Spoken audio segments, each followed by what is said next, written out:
तो बता दी कि सिंगापुर से सर्जरी करैले के बाद लालू प्रसाद यादव के भारत में एंट्री हो गई बा और आवते आवते नीतीश कुमार के साथ मिल के बिहार में एगो नया खेल के शुरुआत बहुत जल्द हो सकता, ऐसा कयास लगावल जा रहा बा। नमस्कार, हम संजीव रउआ देखतानी बिहारी न्यूज भोजपुरी। आई खबर के विस्तार से जानल जाओ। ओकरा पहले रउआ हमारा चैनल पर नया बानी, भोजपुरी में खबर अगर अच्छा लागत होके तो चैनल के जरूर सब्सक्राइब करी। राष्ट्रीय जनता दल के सुप्रीमो लालू प्रसाद यादव शनिवार के सिंगापुर से भारत लौट आइल बड़े। दिल्ली एयरपोर्ट पर उनका फ्लाइट 7:20 पर पहुंचल। दिल्ली एयरपोर्ट से वे सीधा अपना बड़ बेटी सांसद मीसा भारती के आवास पर गईले। बिहार के मुख्यमंत्री नीतीश कुमार से भी फोन पर बात भइल। उनका स्वास्थ्य के हालचाल भी नीतीश कुमार जी ले। लालू यादव के वतन वापसी कितना मायना में खास बा, आई जानल जाओ। उनका गैर मौजूदगी में महागठबंधन के दूगो प्रमुख घटक दल आरजेडी या जदयू के रिश्ता में खटास देखे के भी मिलल बा।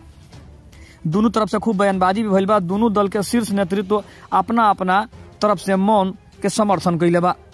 एकरा अलावा महागठबंधन में आरजेडी या कांग्रेस के रिश्ता भी ठीक नहीं है। यह वजह बा कि खरमास के बाद होखे वाला कैबिनेट विस्तार के अब तक अंतिम विस्तार नहीं दिहल जा सकल।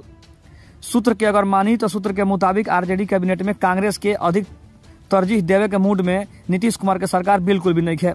वहीं नीतीश कुमार साफ कह चुकल बड़े कि कांग्रेस कोटा के मंत्री के कैबिनेट विस्तार में शपथ दिलावल जाई। हालांकि बिहार में फिलहाल कांग्रेस कोटा से दूगो मंत्री बाड़े।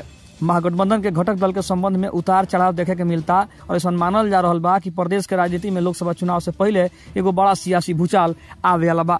लेकिन सबसे बड़का सवाल ये हो रहा बा कि आखिर लालू प्रसाद यादव के बिहार में वापसी के आखिर कितना मायना बा। आखिर लालू प्रसाद यादव जन अंदर पार्टी के अंदर जन घमासान छिड़ल बा ओकरा के सुदृढ़ कर सकता है कि नहीं कर सकत, ई सबसे बड़का सवाल निकल के आ रहा बा। लेकिन देखे वाला बात ही बा कि जब नीतीश कुमार से लालू प्रसाद यादव के मुलाकात होता तो आखिर पार्टी के कौना मुद्दा पर सबसे ज्यादा बातचीत हो रहा बा।